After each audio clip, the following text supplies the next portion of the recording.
welcome to episode 5 of the Paedeia Education Podcast. I'm Dr. Berney. And I'm Dr. Richard. And Richard, the title of today's podcast is Sound Aspirations, Impossible Implementation. It took us Impossible? Impossible. Impossible. Impossible implementation. Right. Took us a little bit of time to come up with that title, though. Well, I like the title, so good. Well, we had, in our previous podcast, we talked about the idea of doing a good sound history of Common Core, but we're still collecting information about that. Mm-hmm. So we weren't able to put everything together for that podcast today. But what we decided to do instead is finish up a little bit of research and looking into why some of these issues have been a problem. Is that fair to say? Right. So we're going to start off today taking what we've talked about already with our school reform process, what's been going on with school reform, and talk about, instead of just talking about why it's so frustrating, we're going to talk about maybe why we should be frustrated with it, or maybe why the most appropriate reason for us to be frustrated with it. Right. Yeah. I'm always interested in how we got to where we are. You know, kind of this. How do we get? You know, we have many problems in education today. We hear about the opt-out movement, standardized testing, Common Core, and there's always a furor, surrounding these things. But I always like to try to figure out how did we get here? Right. What got us to where we are today? Where did Common Core come from? Why do we have this obsession with testing children, and why do we want to hold them back, and why do we want to test teachers? Where did all this stuff come from? And I thought before we get into Common Core and discuss that, I thought how did Common Core develop? Where did it come from?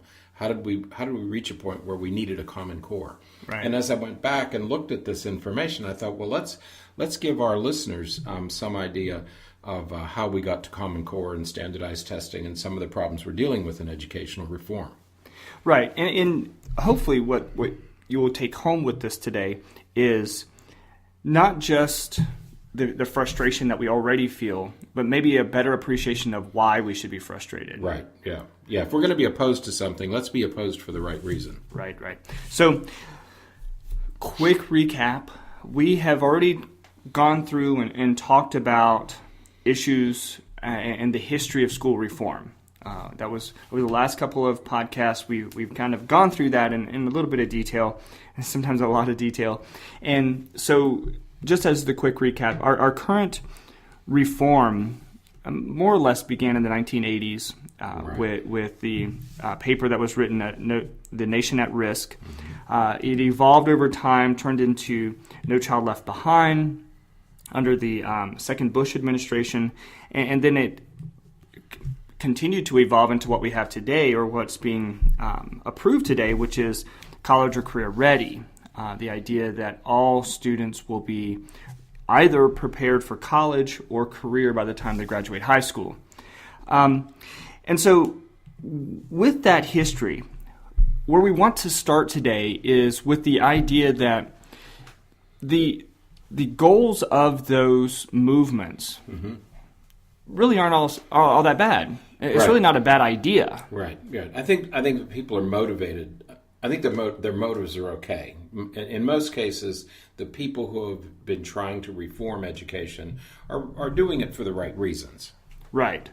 So, the idea that students will meet a certain level of standard by the time they graduate high school, there's nothing wrong with that idea. Right. That's right. We want all students to be literate by the time they finish a 12th grade education. Right. That's not an unreasonable standard to pursue. Right.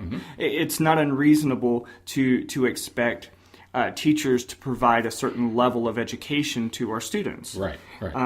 And so we're going to go through the three main things that came out of our current school reform system.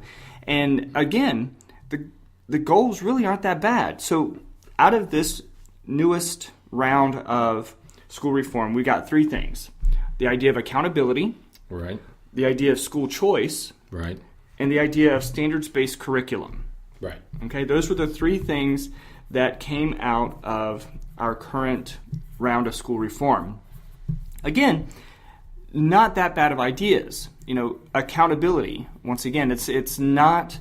There's nothing wrong with saying that schools and teachers and administrators should provide a particular level of education to our kids. Right. And this came out of sound evidence that some schools weren't quite cutting it, while other schools were doing a really good job. There's no, there shouldn't be a mystery that those students who go to the schools that are meeting certain expectations, those students tend to do better. Right. And I think, again, if we put it in some historical context, in the middle 1980s, when A Nation at Risk was written, there was concern. I think many people in the country, including most educators, were probably concerned about the quality of education, especially the quality of education for minority students. Because, in fact, there were many students who were still graduating from high school who were unable to read, or they were reading at an elementary school level. And if you say you're a high school graduate, that should carry some meaning. And in the 1980s, remember the 80s, this whole thing started in the 60s. With the upheaval that we experienced in the 60s and 70s. And so by the 1980s, there were weak spots in our educational system. The main one being that there was a lowering of expectation. I think the education that most of our parents got in the 1940s or 50s was probably of a different quality than the one we were presenting in the 1980s. I mean, that was the concern, is that we were lowering our standards.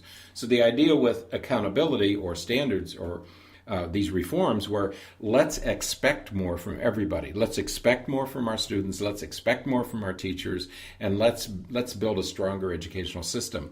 So I think it had come apart in the 60s and 70s, and in the 1980s we were trying to rebuild it, reinvigorate it, rejuvenate it, and make a stronger educational system so that we could compete at an international level. Remember, this was also the time of globalization, the beginnings of globalization, and we wanted our students to be comparable to students from other countries. So yes, you're right.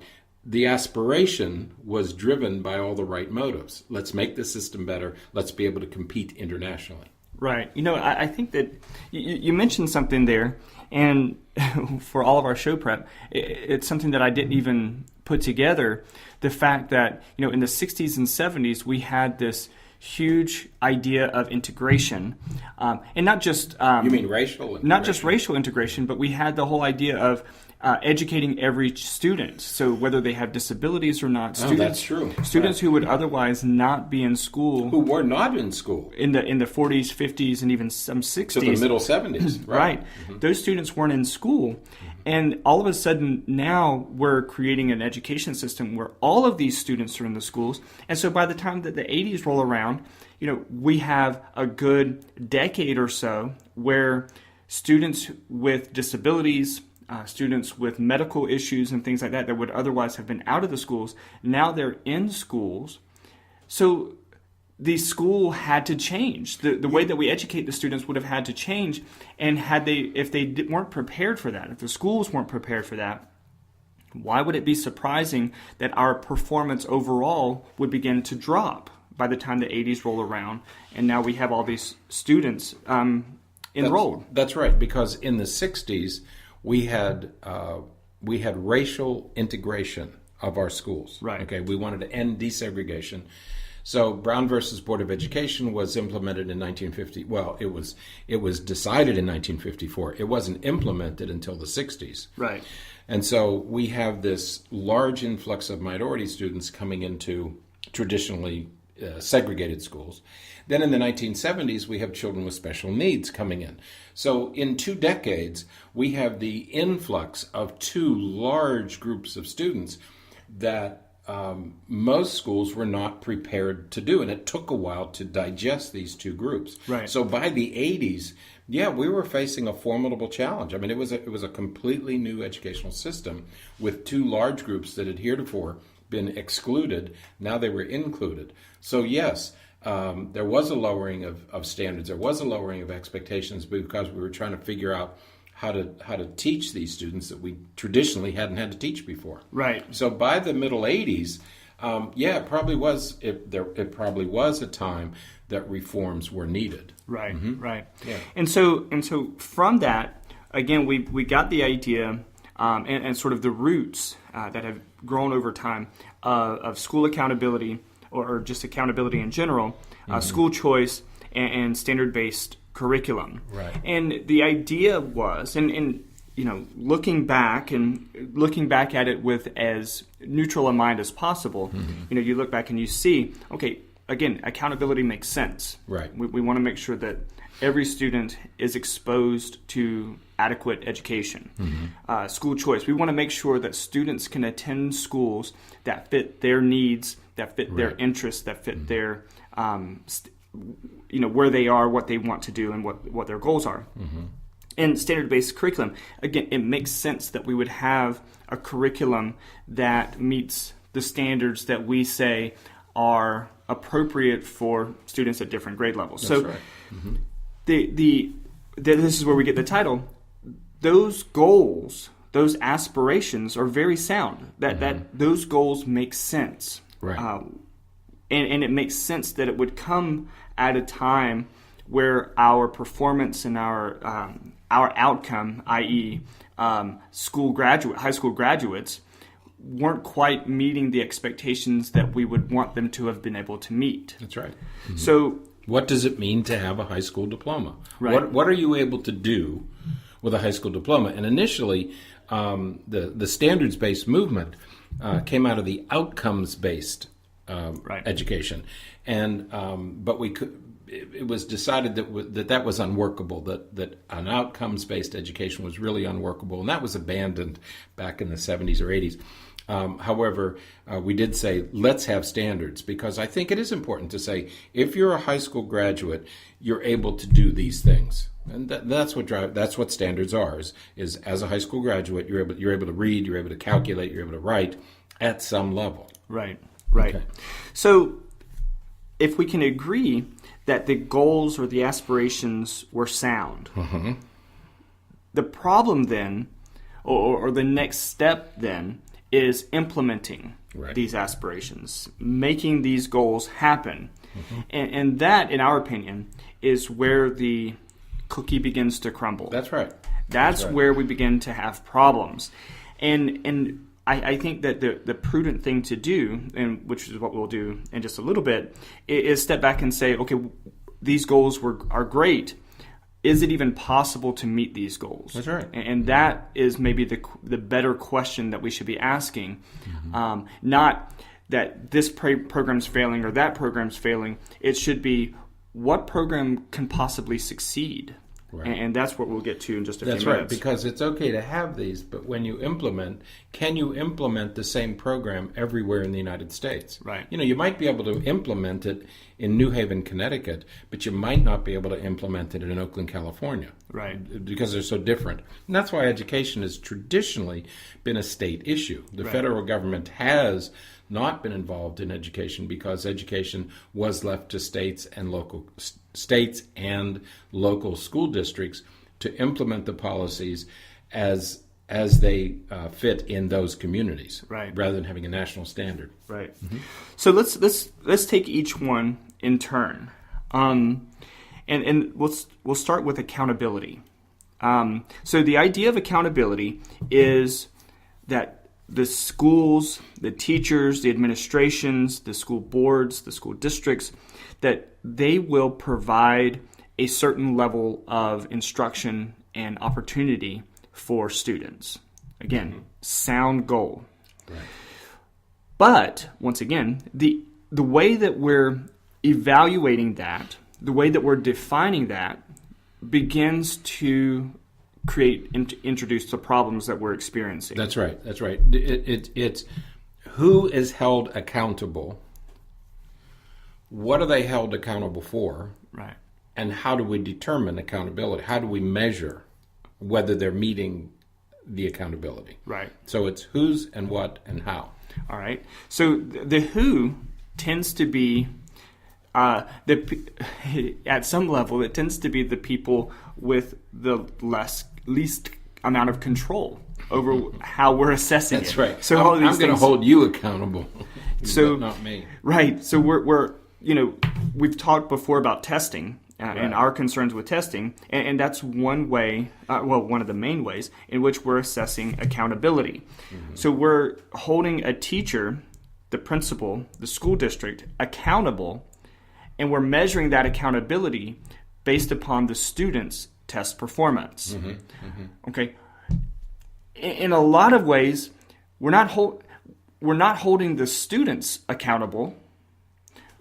Not really. But that was the original goal. That was the original goal. Right. But we're not holding the students accountable. Instead, we are, except in a couple of grades, like, for example, third grade here in Florida, if you don't pass the standards test in third grade, then the student's going to be retained. In 10th grade, you can't graduate high school until you pass the 10th grade assessment. Mm-hmm. Sometimes we're holding the student accountable, but in all other grades, pretty much, the ones that are being held accountable are the teachers and the administrators, and that accountability is assessed based upon school or student test performance. Mm-hmm. Mm-hmm. It doesn't make intuitive sense. I think on some level it sort of makes sense because, well, we're teaching them these skills. If you did a good enough job teaching them these skills, they should do well on these tests. Right. So I think on a theoretical level, perhaps it can make some sense, but as soon as you apply any type of practical reasoning to it, all of that sense falls apart. Right, because when you talk about accountability, when you say, okay, who is to be held accountable? Well, the stakeholders. Who are the stakeholders? Well, first of all, students. So you want to hold them accountable. Then you have teachers.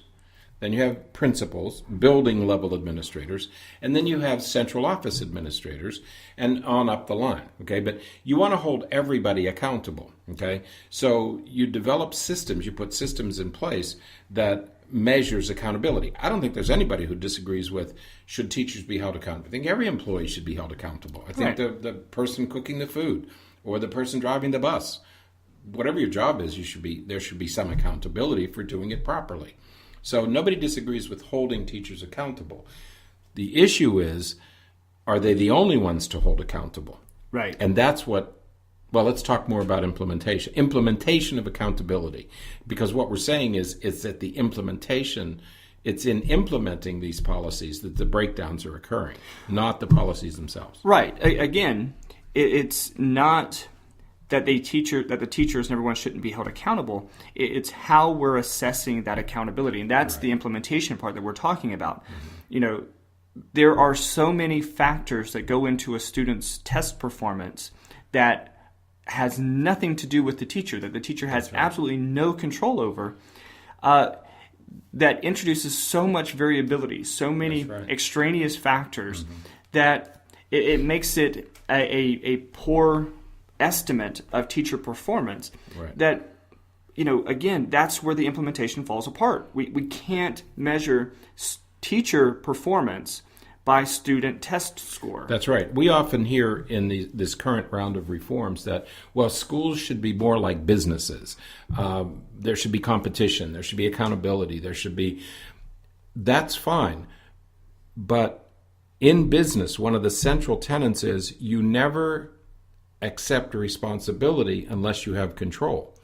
If you don't have control of something, you shouldn't have responsibility for it. Right. And the difference between a business and an education is that in education, the teacher doesn't have complete control of a student's health, whether they're fed, whether they're emotionally healthy, physically healthy, what education that child had before this particular grade. I mean, if I'm a fifth grade teacher, that child has been in school for 5 years before she came to me. Right. And so I have no control over what happened to her. I have no control whether her parents are divorced or not, or whether she's living in an impoverished, dangerous, violent environment. I can't control that. Right. But and that's the difference. If I'm in business and I have a sales area that I'm covering, I have control of my schedule. I have control of all that. Okay, so yes, I should be held accountable. If I'm a doctor or a dentist, it's in my hands. That person's tooth is in my hands. I have complete control of the situation. Okay, but in education, we don't have that kind of control. Okay. Right. And so if we're going to use business principles, then let's use business principles. And if you don't have complete control, then you shouldn't be held responsible for the outcome. Right.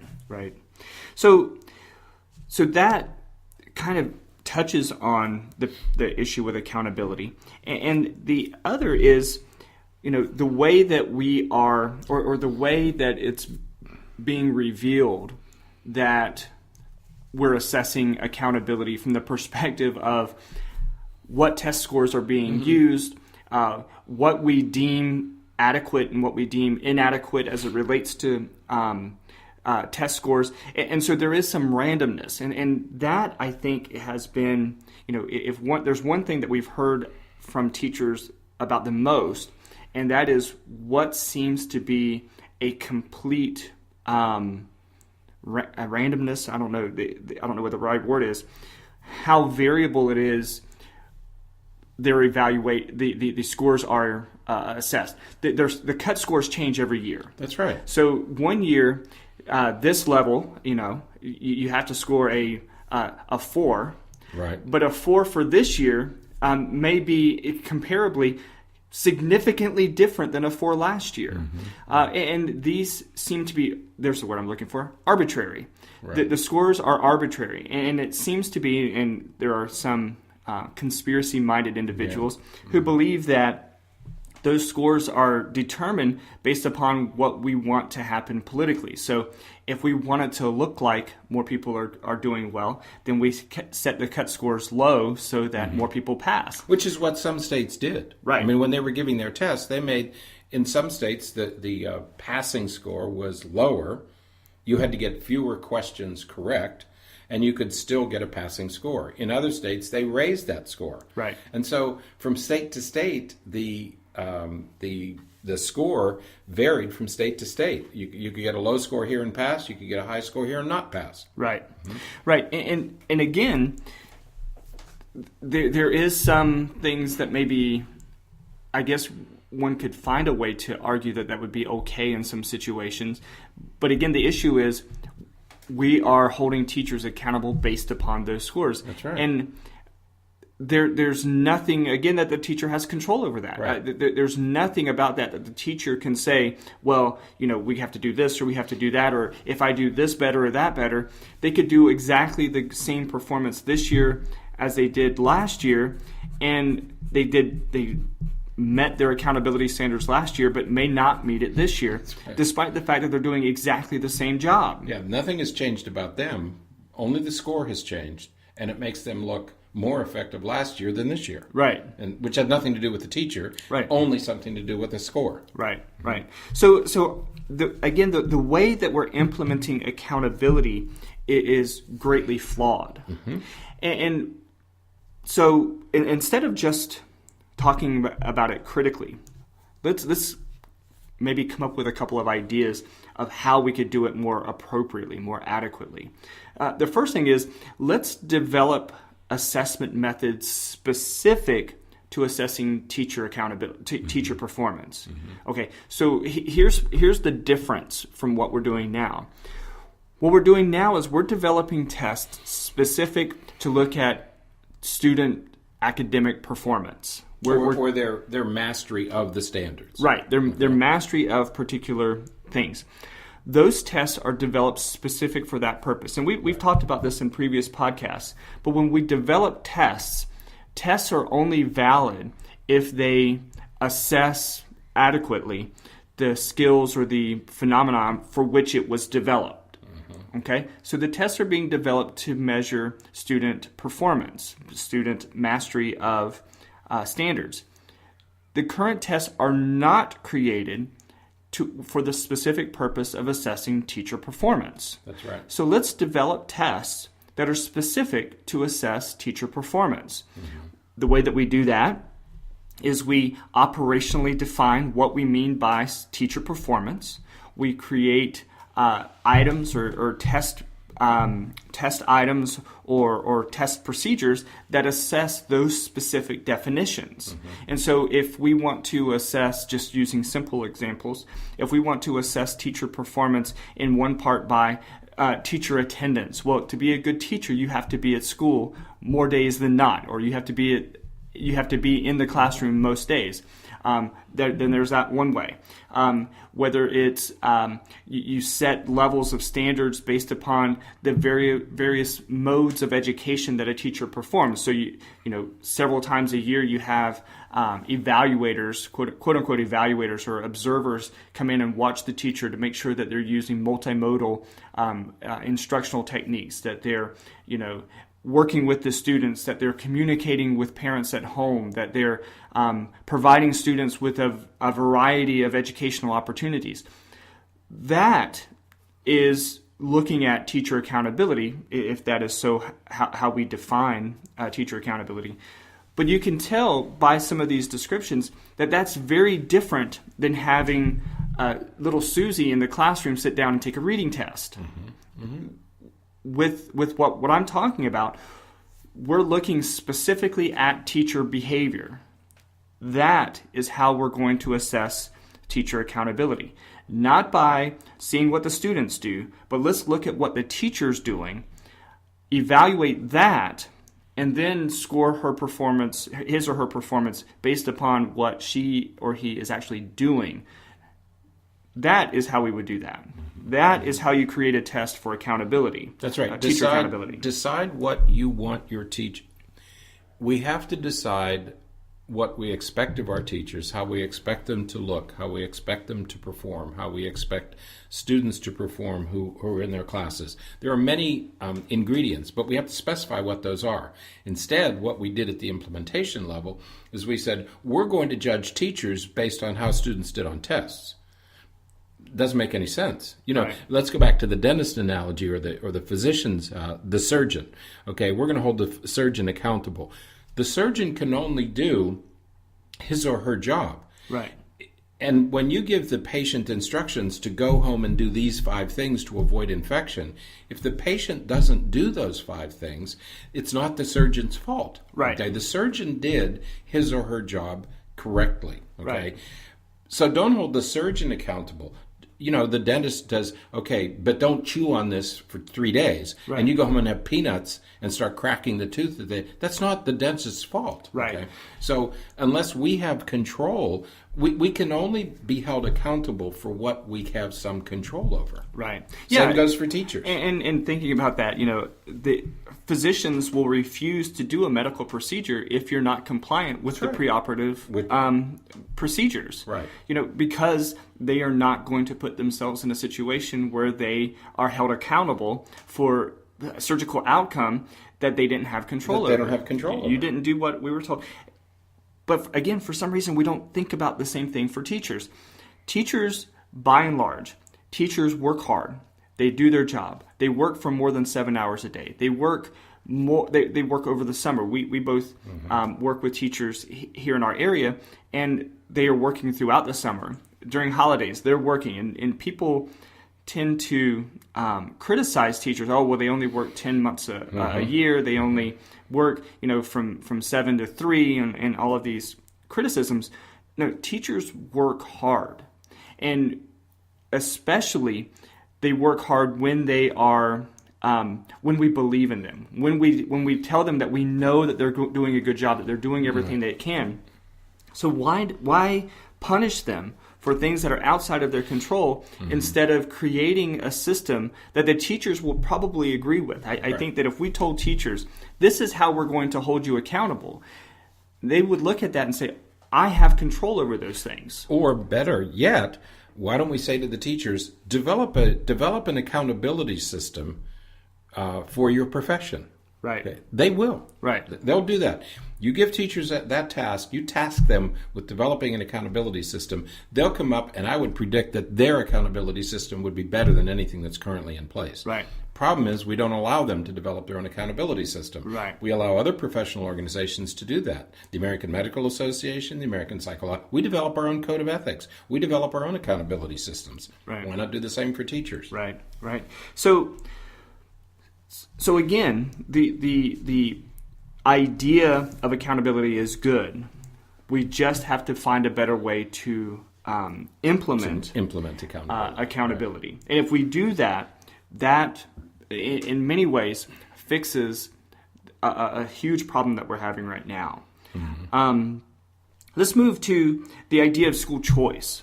Again, it's something that came out of this new area of school reform that has come under a great deal of criticism. That's right. School choice was first the earlier. Well, we've always had school choice because we've had parochial schools since the founding of the country. So we have had, but typically you had to pay for those alternatives, either private schools or parochial schools. But there was some tuition attached to it. The idea that parents should have a choice of where they send their kids to school really came out of the 1980s, as far as I can tell. Prior to that, you went to the school that you were zoned for. The only time that changed was during the desegregation, where we had forced busing, and we would take children out of their neighborhood schools to try to achieve educational balance.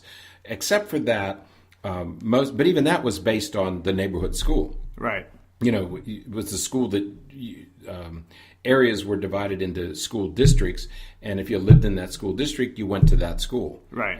Even in the little town that I grew up in Pennsylvania, there were 2 elementary schools. If you lived closer to this one, you went there. If you would live closer to the other one, you went to that one.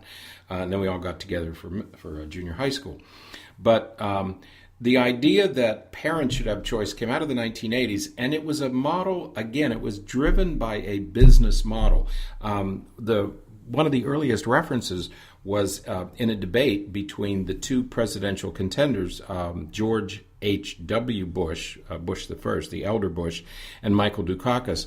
And they were having a debate as part of the presidential election process, and in that debate, George Bush mentioned what his goals for education would be, and one of them was school choice. Okay? Right. Because if we give parents a choice, parents will be driven to take their kids out of underperforming schools and put them into higher performing schools, and that competition will create a better educational system. So the idea of school choice really came out of a business model. The more competition you have, the better each school will be. Poor schools will get better to attract students. Right. That was the idea. So that came out of this first. That was in 1988 that George Bush first proposed that. Right, and again, it's based upon a sound idea, sound aspiration, right? And how it's evolved. Again, well, I guess even how it's evolved at its core isn't such a bad idea. You know, what we have now, we have charter and magnet schools that specialize in the arts, or some that specialize in technology. And if your child is one who is prone to any of those particular areas, to have the opportunity to put your child into one of those schools, again, makes sense. Attractive idea. It makes intuitive sense. Again, the problem has been with the implementation. Mm-hmm. And what the implementation has done, for lack of a better phrase, is it has created 2 educational systems. That's right. Mm-hmm. We have situations now where, yes, you can put your child in a lottery to attend one of these choice schools, but the problem has been that those schools have more of a choice than you do. More of a choice than anyone else. So if your child goes there and doesn't perform at a particular standard that they expect, then they can ask your child to leave. Mm-hmm. And that's where the idea of school choice has really started to take a turn, maybe like, as you were saying, towards more of a business model. Mm-hmm. So that the idea of school choice is an illusion. It's not really school choice. It's more of a school lottery. Yeah, I like your phrase about the schools have more choice than the parents have. Right. Okay. Because when you set up, in our community and in most communities, if you set up magnet and charter schools, they're not really schools of choice. You can say, well, this is a school for children interested in the arts, or this is a school for kids who are interested in science. Okay, maybe. But what has evolved is not a choice, but rather a two-tiered school system. Right. So that some schools are allowed to select which students they want to keep. And what has evolved is that choice, is the schools are allowed to decide. If you can't keep up, if you can't do well, if you can't control your behavior, then you really can't go to this school. That's the implementation problem. And that's what's happened here locally. And I think that's happened around the country. That, you know, when we were talking about accountability, we were saying teachers can't be held accountable for what students are doing. Well, how do you solve that problem? Well, take only the students who are over it. Take only the highest achieving students. Right. Develop some system where all you have to deal with are the high achieving, well-behaved students. Right. That's what's evolved. And so our charter and magnet school systems, and this is my apologies to all of my friends who are in charter and magnet, who teach and send their kids to charter and magnet schools. I say, I'm sorry for talking about this, but the fact is, in most communities, magnet and charter schools get to select the students that they deal with. Right. Very different.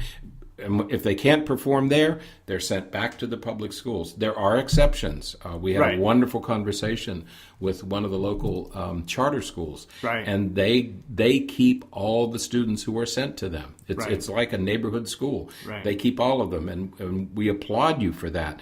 That what we would hope is that more school administrators would visit that school, Yes. and see how they're doing it, because this is a charter school that doesn't get rid of underperforming, misbehaving students. Right. Yes. They invited us to do a invited us. visit, and it was a wonderful It's a experience. great day for us. Yes. But I think even that principal recognizes that he is in the minority as it Right. relates to how charter and magnet schools are managed. And he even mentioned during that meeting that we had with him that he has attempted to foster and encourage change, and it just hasn't worked out because the vast majority of those systems focus on the idea of we need to be high performing, and to be high performing, we have to have students who fit this mold. We have to get rid of students who don't. That's right. And If so- I'm being judged on student performance, I'm going to try to get the highest achieving, best performing students in my school. Right. So to some extent, what has happened with school choice is at least in part a manifestation of that accountability That's right. issue that we were talking about a minute ago.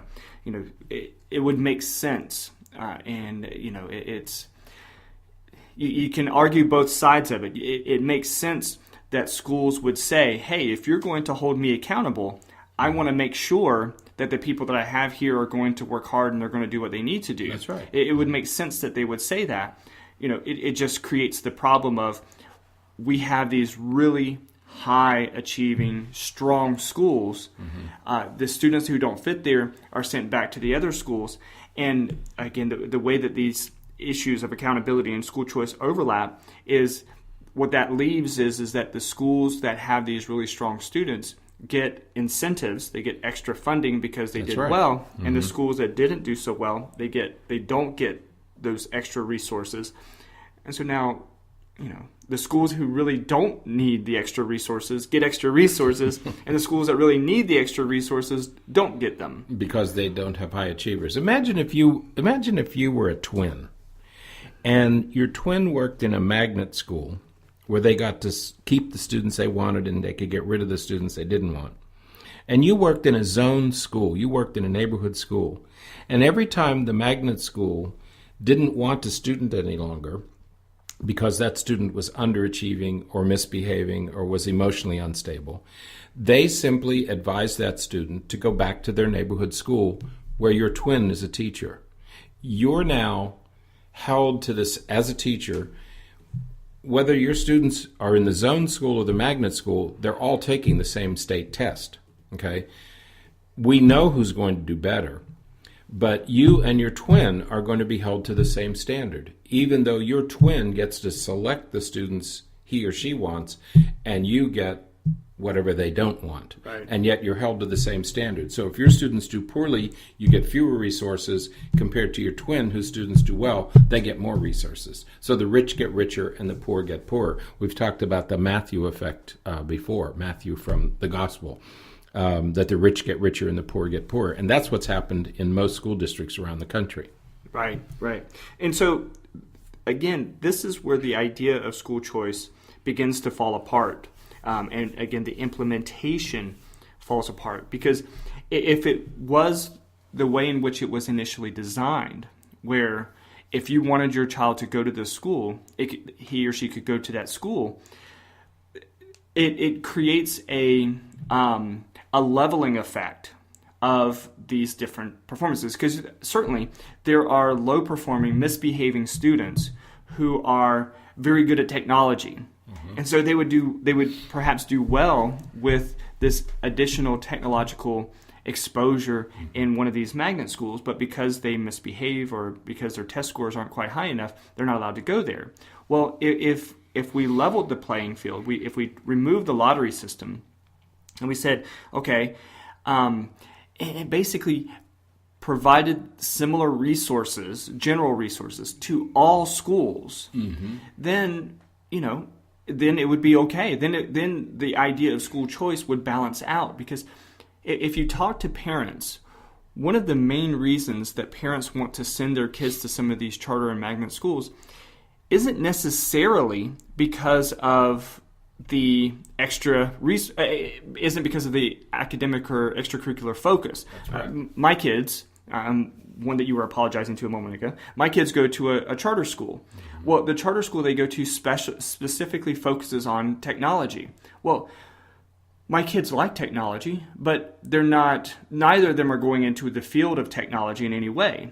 One of the reasons we wanted them to go to, and this I think is a consequence of the system that we're in, is it's a strong school, and I know that they're going to get a good education there. That's right. Well, if all of the schools had equal resources and were doing well and could provide them with a good education, they would go to the regular local school. If all schools were equal, which they should be, right, a child could go to any school in that school district, right, and get a good education. And that, because both of my kids are in high school, and I know some of the things that happen in the local high school that they would be zoned for, I don't want them exposed to that. That's right. Because it's not managed. It doesn't meet the expectations that I would have for my kids' school. As I did, we selected schools that were had fewer distractions, were less dangerous, right? Had a higher level of kind of college preparatory curriculum that most students were engaged in. We chose that. We didn't choose it for their focus. Right. We chose it for their atmosphere and their culture. Right. Okay? That shouldn't be a choice that parents have to make. Right. Every school should provide that culture. Absolutely. But in fact, they don't. Why don't they? Because it depends on the students who populate those schools. If you get a certain kind of student, you can have a school that's peaceful and orderly and safe. If you don't have those students, then you can't have that kind of. It's much more difficult to have that kind of school. Right, and if we think about what we're talking about is when you create school choice the way that we have it now, it's a disproportionate representation of those more challenging students at some schools than would be at schools in general. They're not allowed to go to the magnet and charter schools. Right. We got to put them someplace. Where do we put them? We put them in zone. We drop them off in zone schools. Right. So instead of this group of challenging students, academically and behaviorally challenging students, instead of them being sort of spread across several schools, mm-hmm. they're all condensed into one school. They're starting to concentrate in certain schools. Right. That's right. Which we predicted was going to happen. That if you open up enough private, charter, and magnet schools, if the underachieving students with behavioral and emotional problems can't go to those schools, then we have to put them someplace else. Right. And over time, you're going to get a higher concentration of those underachieving students in certain buildings. Right. They're going to become unmanageable. We've been predicting that for 10 years. And then the icing on the cake is the fact that then those schools they underperform, and then they're not awarded the additional resources that they need to develop a way to manage that. Or one of my favorites, we say we're going to close these underachieving schools. Go ahead and close it. My question to you is, where are you going to put the students who were in that building? Right. You either create another school just like that, or you have to put them in the magnet and charter and high achieving schools. Are you going to keep them there? Right. Go ahead and close the school. What are you going to do with the students who are there? Right. So the solution to this problem is opening up choice schools the way that they were intended and allowing students to attend the schools that fit their needs. With a 0% rejection rate. Right. Yes, you can keep but you're going to keep who you take. Right. And then to balance that, you have to take some of these resources that you're giving the high achieving schools that really don't need it and give those resources to the schools that are struggling a little bit so that they can build up their resources, that they can build up their the things that they have available to students so that they can perform at the same level as these other schools. And then there's no reason for me or for you or for anyone else to send our kids to schools that we know that they're going to get a good education, because we know that whatever school they go to, they're going to get a good education. When we level the resources across schools, again, we tend to find teachers are going to do a good job. That's right. Principals, for the most part, are going to do a good job. Right. So if we give them the resources they need to do the job that they want to do, they're going to meet those expectations. Right. And then that resolves the issue of, well, we want to send them to this school or that school. My kids don't need a technology school. Right. They don't. They need just a regular high school where they're going to get some of the educational exposure that they want to meet the goals that they have.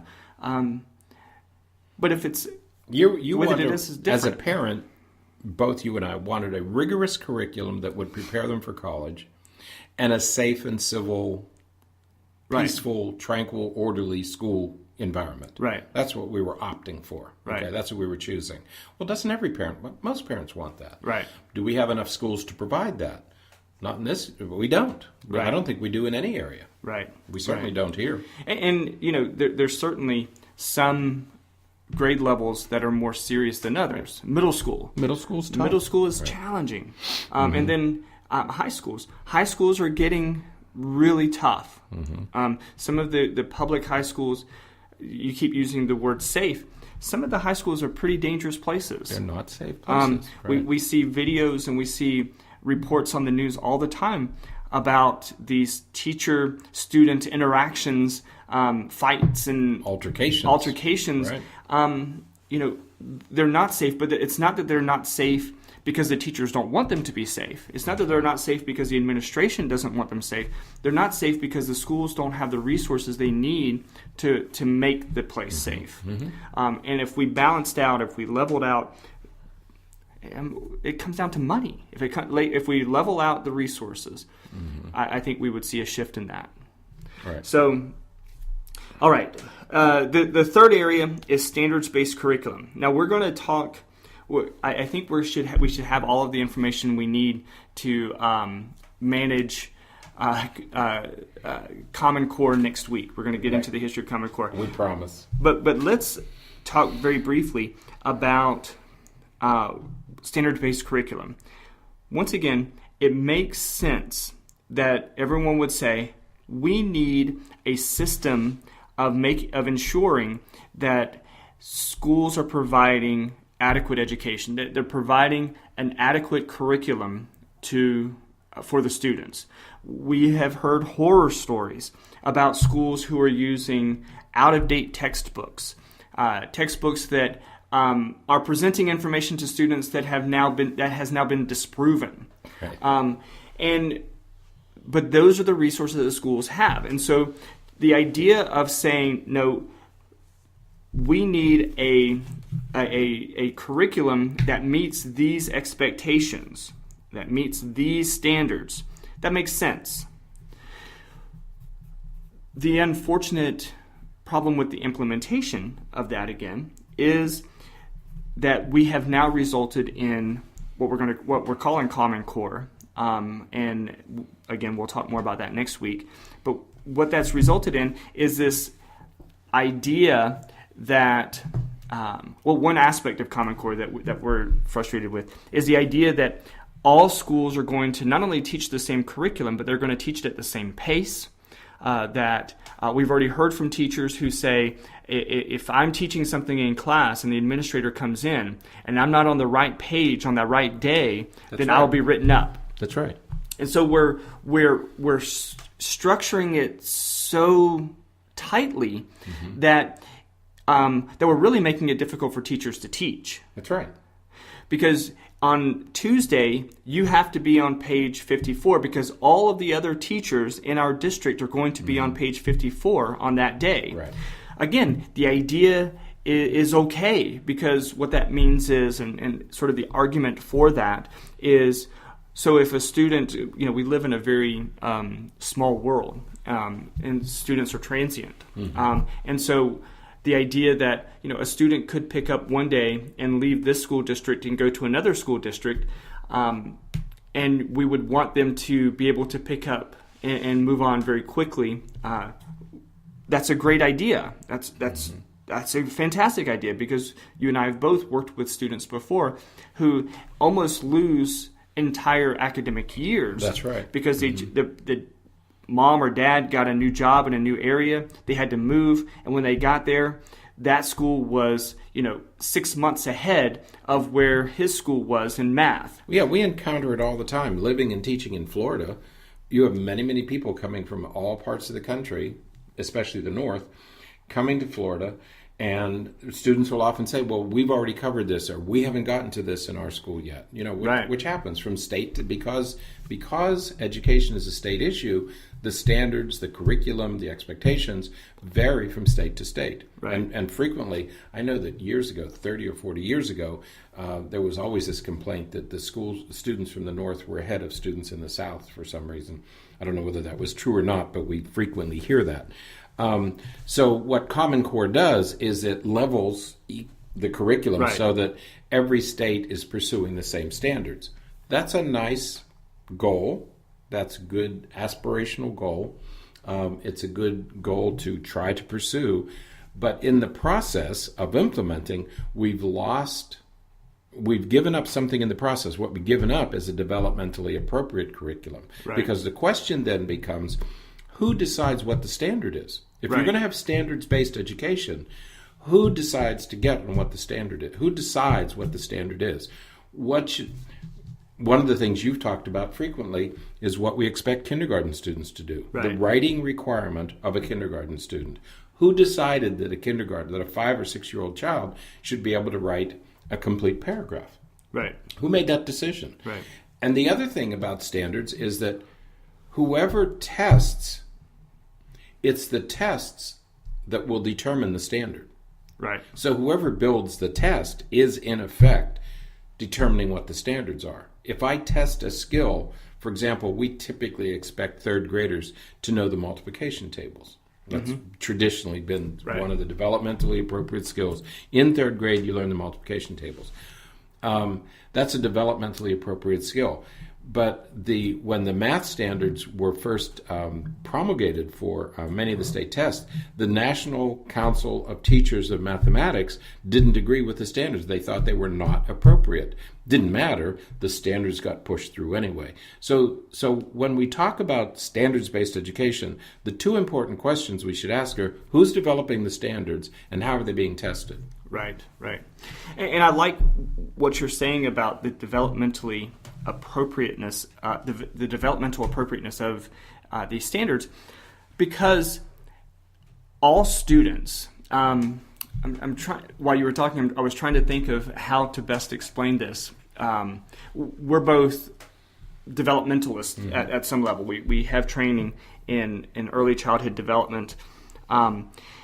And what we know about development, what we know about cognitive development, neurological development to some extent, but especially neuropsychological development, we know that every 8-year-old isn't at the exact same level. That's right. Neurocognitively, neuropsychologically, they're not at the exact same level. And so you can have a classroom full of 8-year-olds, and part of the students are going to be able to keep up with the curriculum that we have. Another part of the 8-year-olds are going to have difficulty. That's right. And another part of the 8-year-olds are going to be like, this is so easy, I learned this last week. That's right. I think all of our listeners know what the normal curve is. Right. And a normal curve is you have some who are ahead of it, most are in the middle of it, and some are trailing it. Right. Okay? For all human abilities, including school curriculum. Right. Mm-hmm. And so the issue then is with one of the issues with what we're talking about with standards-based curriculum is the issue of timing. Mm-hmm. The expectation is that you're going to, or the teacher is going to present information at a particular pace. Right. Again, I get the reason why we have that expectation. The problem is that everyone in the class is not going to meet it at that pace. They're not going to attain the information, absorb it, master it at the pace that the curriculum expects. And so what then happens, let's take math, for example, a subject that builds upon itself. If you don't have Monday's skill, right, the skill that's taught on Monday, by the time Wednesday comes around, you're not going to be able to keep up. And so slowly but definitely surely, that gap between where you should be and where you are continues to increase. That's right. By Wednesday, you're 2 days behind. Right. And there's nothing built in, as far as we can tell, and we're still doing some research with it, there's nothing that we can tell that's built into the idea of Common Core and what we're doing with this curriculum, standards-based curriculum. We have nothing built in to account for that. Because again, the idea is you're going to teach this skill on this day, then you will teach this skill on the next day, and so on and so on and so on. So teachers don't have the opportunity to go back and remediate or fix things. Even when we build in remediation, and this is something that kills me about response to intervention, is the idea is, okay, well, the teacher's going to do that. Well, how can the teacher provide these additional interventions if at the same time they're supposed to be teaching at this pace these subjects to all of these other students? Right. We're kind of getting back to a situation where we're asking an awful lot from a person who is in charge of 20 to 25 students who all learn at different paces. Right. For 7.5 hours a day. There's another way to put, we often hear about parents are concerned because their child is bored in school. When all kids were just dumped into the same classroom, frequent parent complaint was, my child's bored, or my child's getting left behind. When we select standards, one of the questions that I have that I haven't been able to get answered, are the standards based on the maximum that a student in a particular grade should learn? Is it the most that we possibly expect? Or is it the minimum standard that we expect? And I don't think that's been defined yet. In other words, like let's take a first grader. They should learn about 250 basic sight words. Okay. Right. Traditionally, we try to teach those words to first graders. Well, is that the minimum that they should do, or is that the maximum that they should do? Right. Because if Common Core is the maximum, then we're gonna lose a pretty high percentage of students because they're simply not going to be able to do it. Right. If the Common Core standards are set based upon the maximum. If they're high, right, high expectations, rigorous curriculum, right, we're going to be missing a double-digit number of percentage of students. If it's at the minimum, if we're saying, for example, we want kindergarten students to write a paragraph. Was that the maximum expectation? Right. Okay, because the minimum expectation, if the Common Core is a minimum expectation, then a lot of students are going to be bored. Right. Because they already know that stuff coming into kindergarten. Right. Yeah. So again, where those standards are set That's right. plays an important role. There's another piece of this too that I find fascinating, and that is we often forget, I think, that the United States is as large as it is.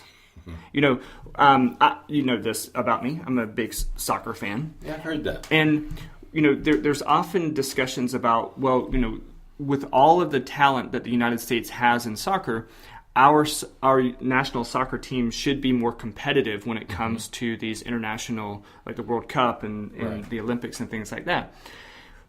One of the arguments that I've heard, or not arguments, that's not the right word. One of the explanations that I've heard as to why we are not as competitive as we should be is the diversity within the United States. And I'm not talking about diversity of people.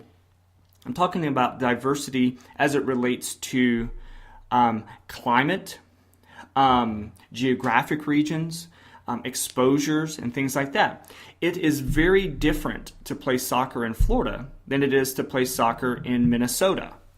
The temperature is different. The humidity is different. The way that the ball's response to the climate is different.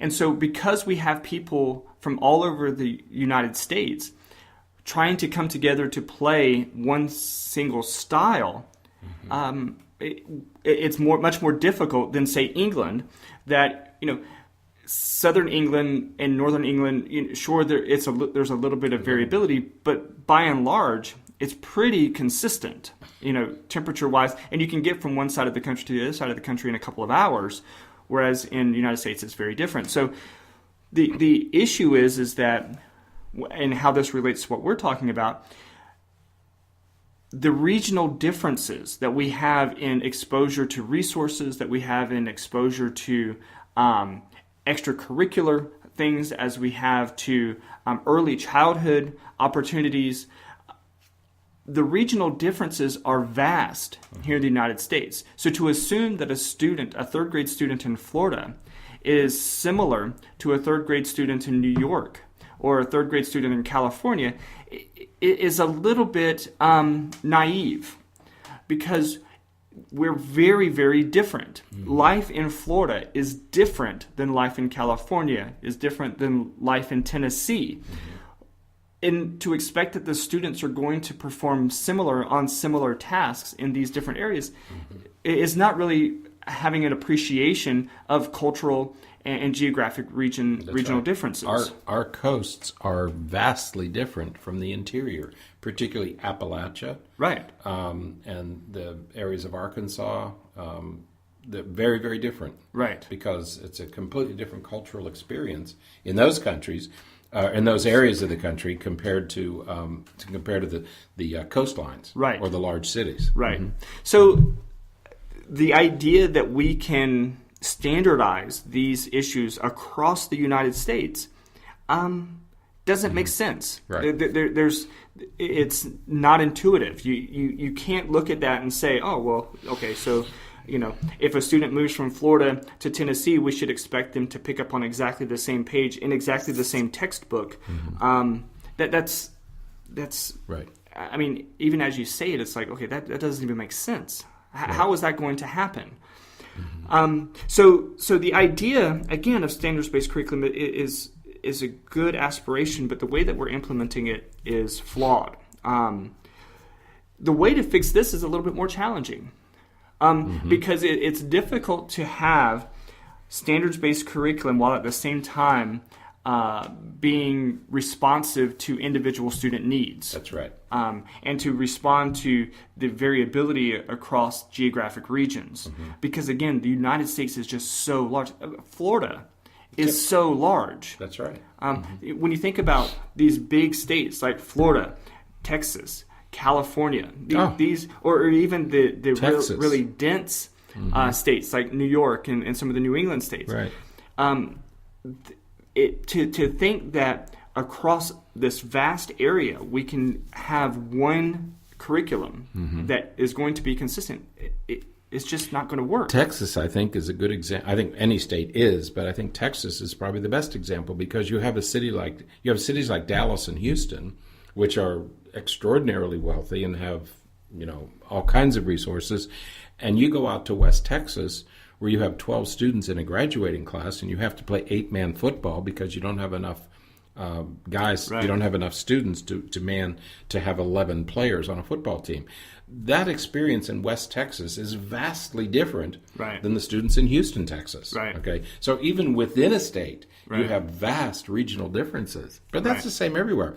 It's very different being in South Tampa compared to the northern panhandle of Florida. Right. Where you're out in a pine forest somewhere versus living in South Tampa with all the resources they have there. Right. It's vastly different. So, but to resolve, to begin to address this issue in a reasonable way, one of the things we have to do is recognize developmentally appropriate education.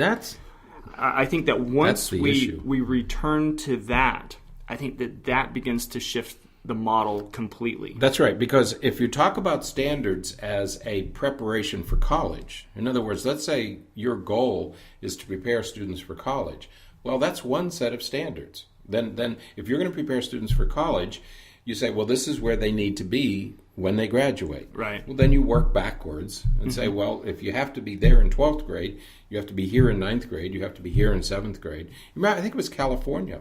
They tried to implement Algebra 1 in 8th grade. I think it was when Schwarzenegger was the governor. I think California decided that every student would take algebra in the 8th grade.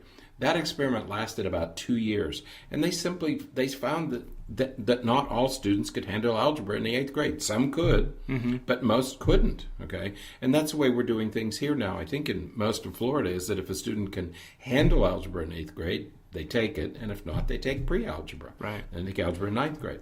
So even in little experiments where they said, let's try it in math, it didn't work very well. So it really depends on what your outcome, what the goal is. If you're preparing students for college, that's one set of standards. If you're preparing them for work, that's another set of standards. Right. Okay?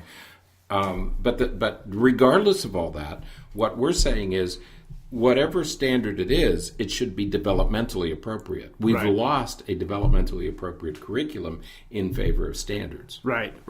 And so what you do, I think that the model that would help correct some of these issues is you have a developmentally appropriate system for elementary school. Right. You look at what the research says kindergartners should know, and you set those as the expectations. And the same thing for 1st through 5th grade, 5th or 6th grade.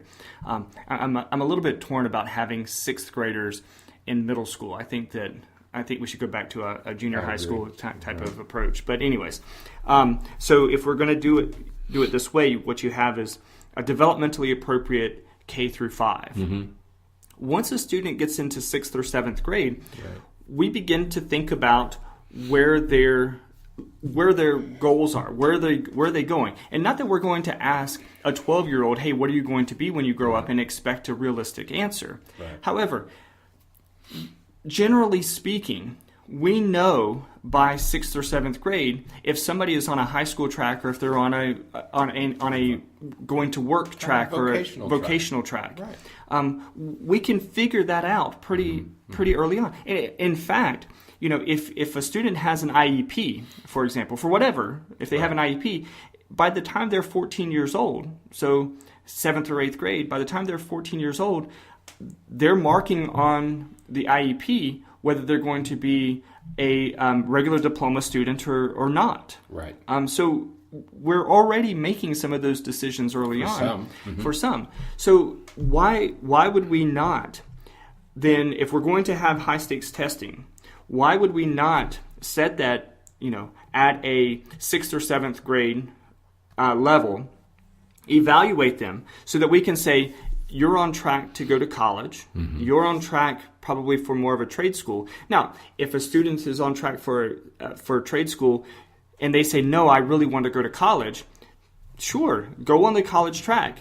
here's the level of expectation that you have Right. to meet, and here's the things that you have to do. Right. But making it known that, okay, you're going to be on this more rigorous track, and so you're going to have to work harder because you don't quite have the basic skills yet, so you need to do some of this remediation, you need to do some of these things to get on this track more soundly.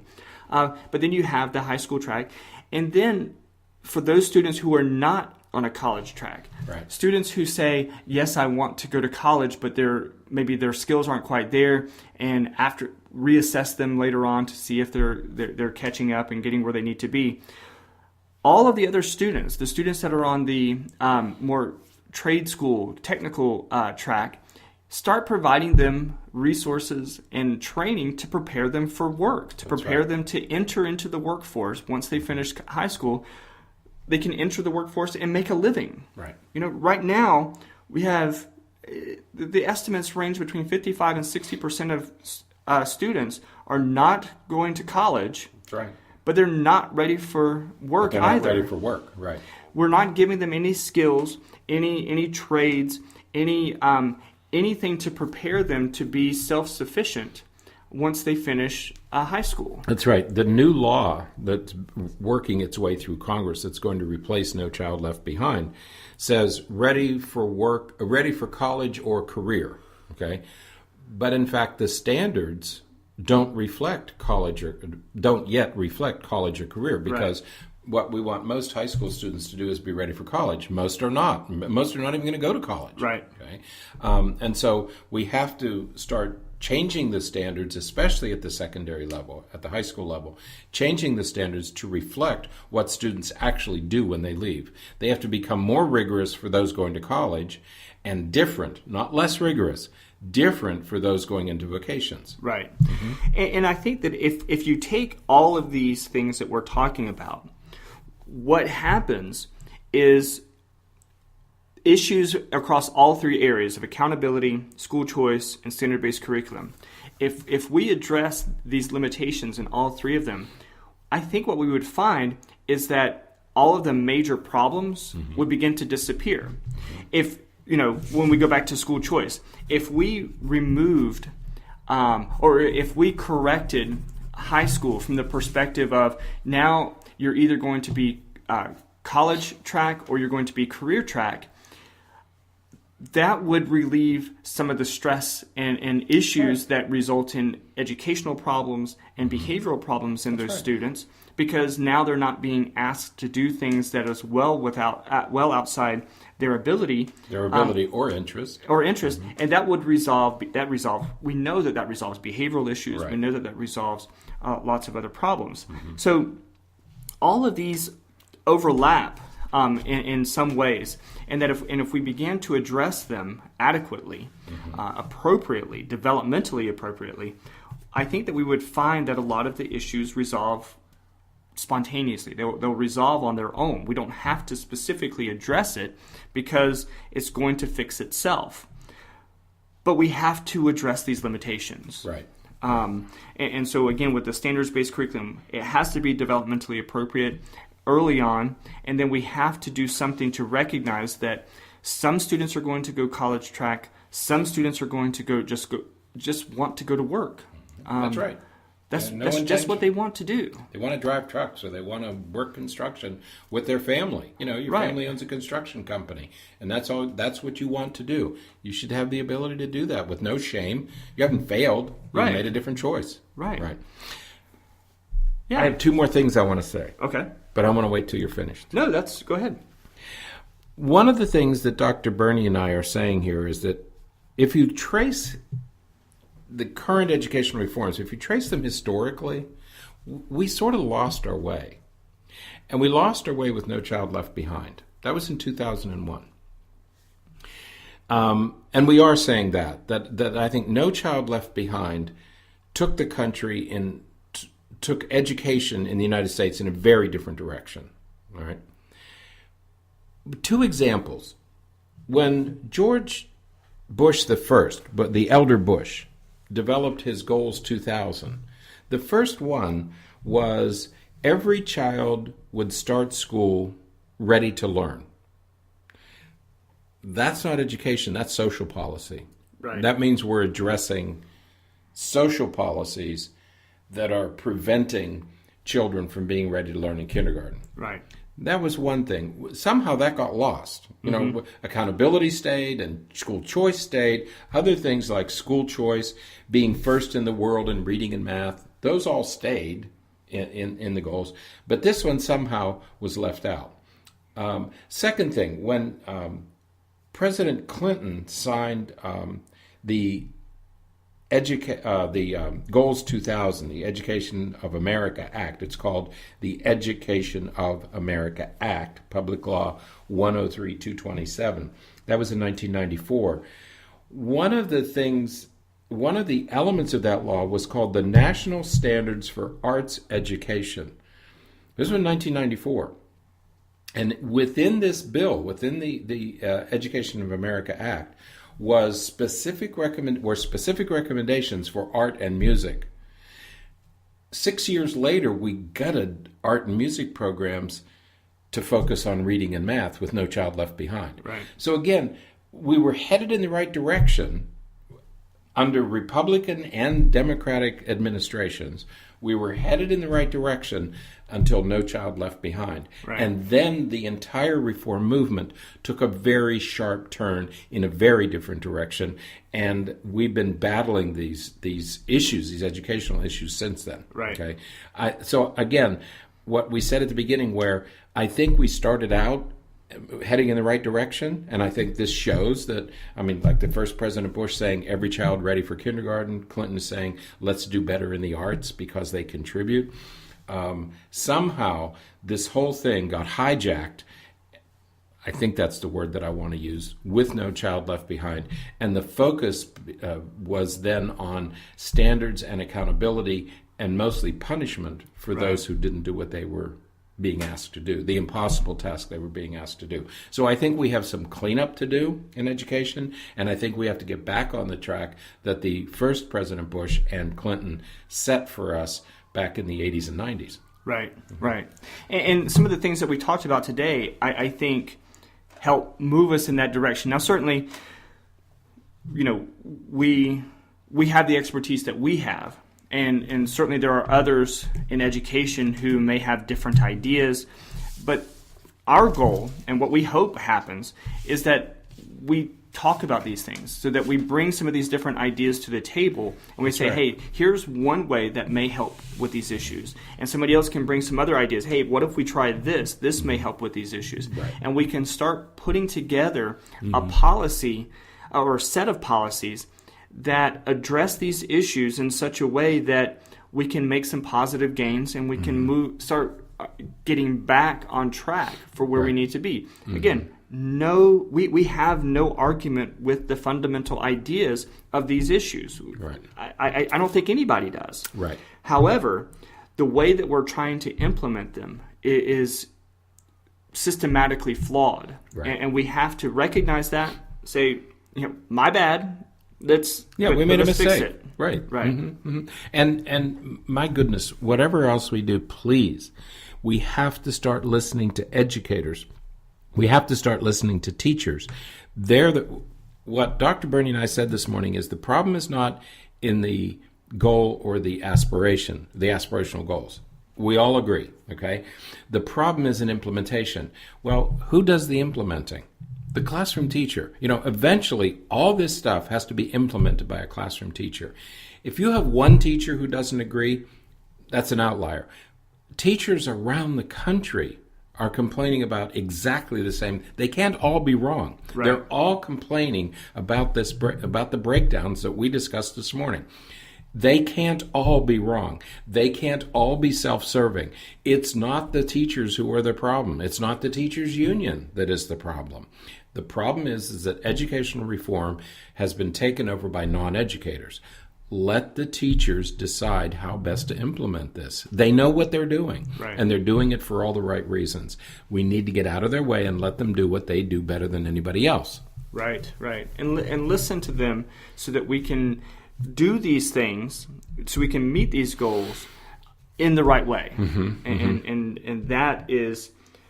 who was Bradshaw? Dr. Bradshaw. Wendy Bradshaw. We interviewed her a few weeks ago. She Right. was part of our podcast. Well, actually, we didn't interview her more than she contributed Yeah. to the podcast. If I want to know something, I'm going to go to somebody like Wendy Bradshaw. Right. I'm going to go to the teacher of the year. I'm going to go to classroom teachers. I'm going to ask them their opinion because they know better than anybody else how to do these things. Right. I'll take her word for it rather than some elected official. Right. Somebody who's practicing putting these things to work every day. Yeah, if I want to know how to read an MRI, I'm not going to ask the insurance company. I'm going to ask a radiologist. Right. Same thing with education. Right. I mean, and as we say these things, you want to say, well, of course. But I think that a lot of people don't really appreciate that. It doesn't really chime with a lot of people. Teachers are begging to be at the table.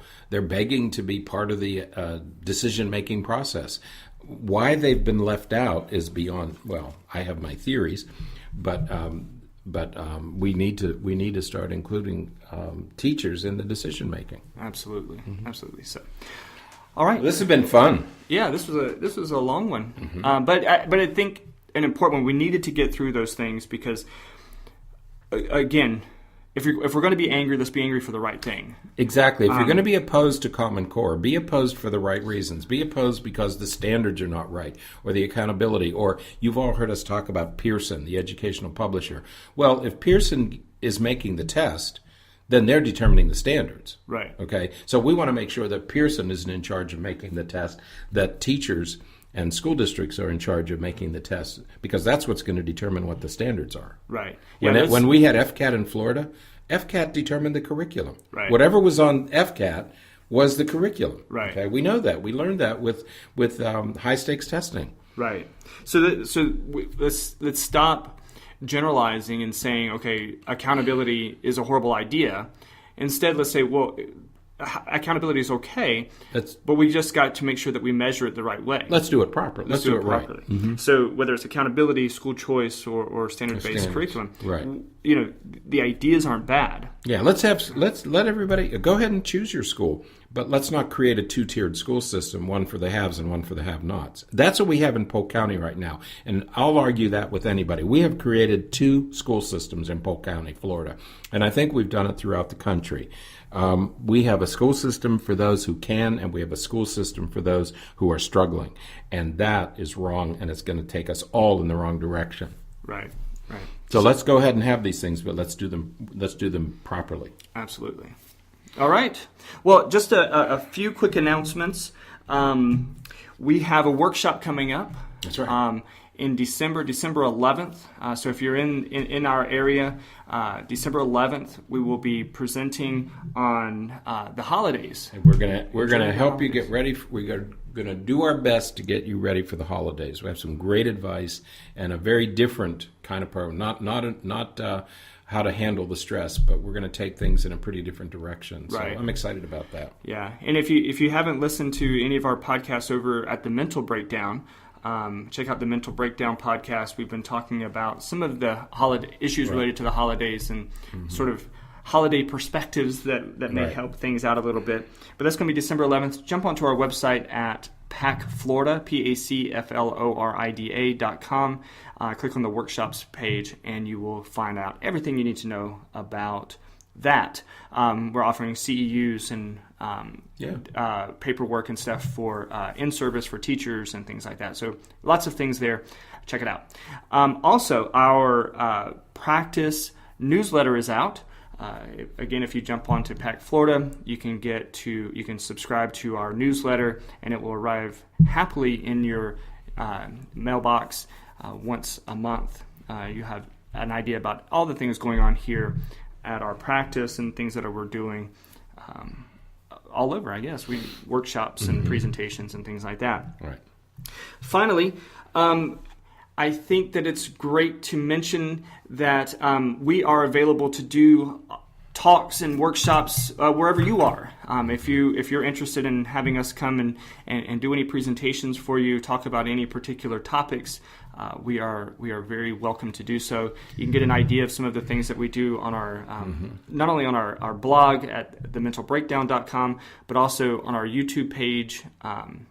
We have the Mental Breakdown YouTube page, where you can see lots of the things that we're talking about. You can see clips from our different presentations. Subscribe there. I'm posting lots of different things, including our podcasts, on our Mental Breakdown YouTube page, so that you can, if you don't have a chance to listen to it on iTunes, you can certainly listen to it there on YouTube. Right. How about that? And in addition to our monthly workshops, we are beginning to schedule workshops beginning in January. Yes. So if you'd like, at schools and to organizations, so if you'd like to get on that list, please give us a call, let us know, and we'll schedule one for you. Absolutely. Okay. If you have a chance, jump on iTunes and do a rating for us, yeah. Rating or review. That certainly increases our visibility to other people. I know that I listen to a lot of podcasts, and one of the ways that I find podcasts is through some of the reviews and things that other people write.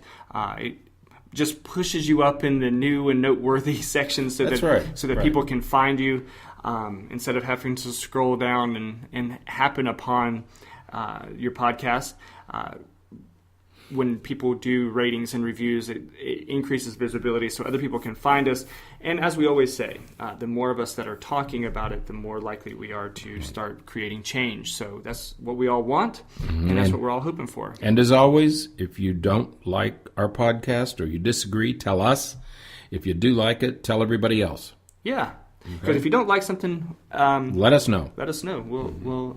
We always enjoy those kind of conversations and discussions. So I'll happily change my opinion in the face of reasonable arguments. Yeah. So. All right. So I think that's it.